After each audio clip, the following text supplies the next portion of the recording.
Question number 3. What's your recommendation for an employee that is late to work, who usually is late, but they're usually a good performer? So being late is unacceptable. And I tell this whenever I work with a company and they start talking about, well, this guy's late for meetings sometimes. I always tell them that I was in the military for 20 years and I was literally never late. I was literally never late one time. Yeah. Think about that. 20 years, never late. Never late. That's good, man. Never late. Any time for anything.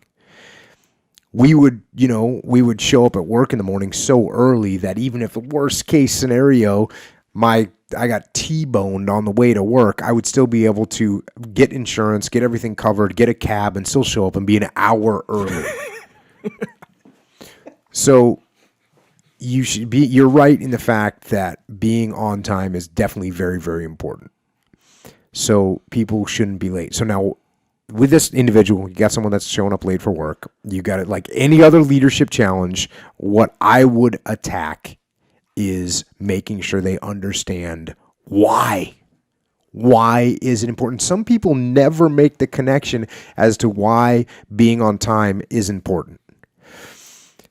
So you got to explain to them why it's important. You got to explain to them that it's basic respect for other people's time, that it's basic operational readiness is to follow a timeline, that it's about being prepared, that it's about showing your reliability and your professionalism to other people that you're working with inside and outside of your company.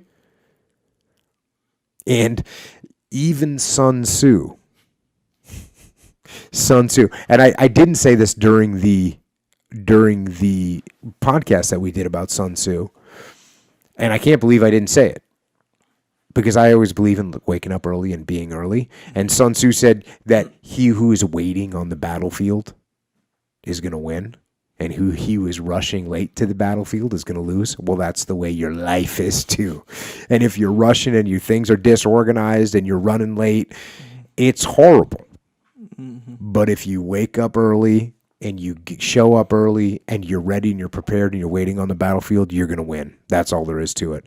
So those are the important things that you have to explain to your employee, so that they understand why being late is unacceptable and why being on time is the standard that needs to be maintained. Some people, it's a horrible habit that some people have of being late. It's a horrible habit. Yeah. You don't want to get into it. It just unreliability. Yeah. I was one of those people. I used to work in the nightclub in here, San Diego downtown, for a while too, for like 7 years. And unlike you, I feel like I don't know, I didn't gauge it or not or count them, but it feels like I was late, at the very least 1 minute late. You have a shift, right? It starts at whatever time.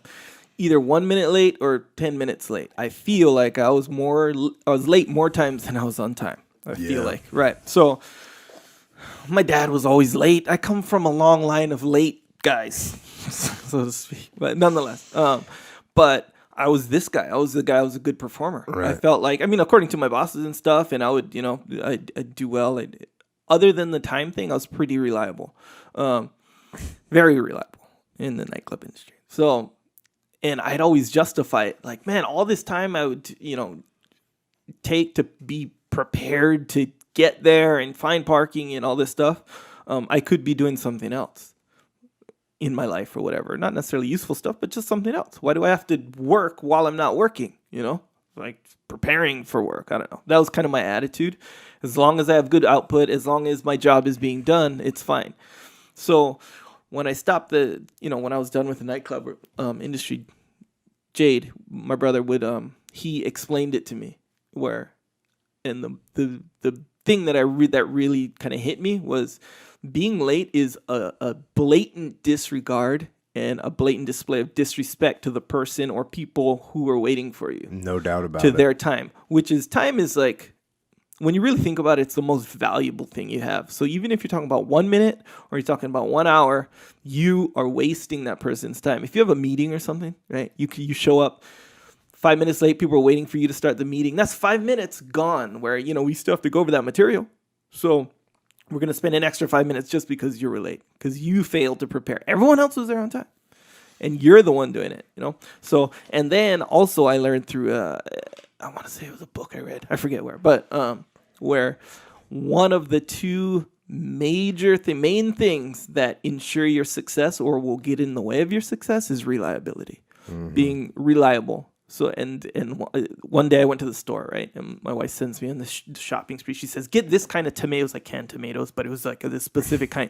You ever try to go shop for canned tomatoes, bro? There's like this one and this one, and I'm like, I'm just gonna either just grab any one, because I can't find this one, or I'm not gonna get them at all. I'm just gonna go home and be like, "You get the tomatoes if you want. I don't even want whatever it is you're making with these things." So. I'm getting frustrated on the inside, down the line of frustrating things that I've told myself, all the way to the point of, this isn't my job to do this. It is my job, by the way, but this isn't my job. I don't want tomatoes. Why am I even shopping right now? Why are you telling this story? I'm making a point, and in my opinion, it's a very important point. So, if I do that, if I'm like, you know what, screw it, I'm not getting the tomatoes, or I'm just going to go ahead and settle for the wrong one, I've demonstrated and basically proclaimed that I'm unreliable. So why would anyone come to me for anything? Who's to say I'm going to be reliable about it? And sure, you might be reliable in some things, but you've demonstrated that you can and will be unreliable under certain circumstances. And those circumstances are dictated by you. So who knows, really? You're not going to get hired. No, you're not. You might not even be somebody's friend when you think about it. Or husband. Or whatever, Yeah, definitely. It shows lack of being on time, shows a total disrespect for other people's time, and it shows a lack of reliability on your part. So these are the kind of things you got to explain to your subordinates, or explain to this person that's being constantly late, so that they understand why you're telling them that. And then they can improve. And then you could, if the person's a good performer, generally that means they're the type of person that care about how they're perceived and doing a good job. So let's get them to understand how being late affects everybody else and affects their own reputation as a performer. Yeah, so it'll mean something to them. Plus, you'll be a come-through guy. Everyone likes the come-through guy, the guy who comes through. I'm sure they liked you for coming in on time every single day for 20 years. They did. Next question.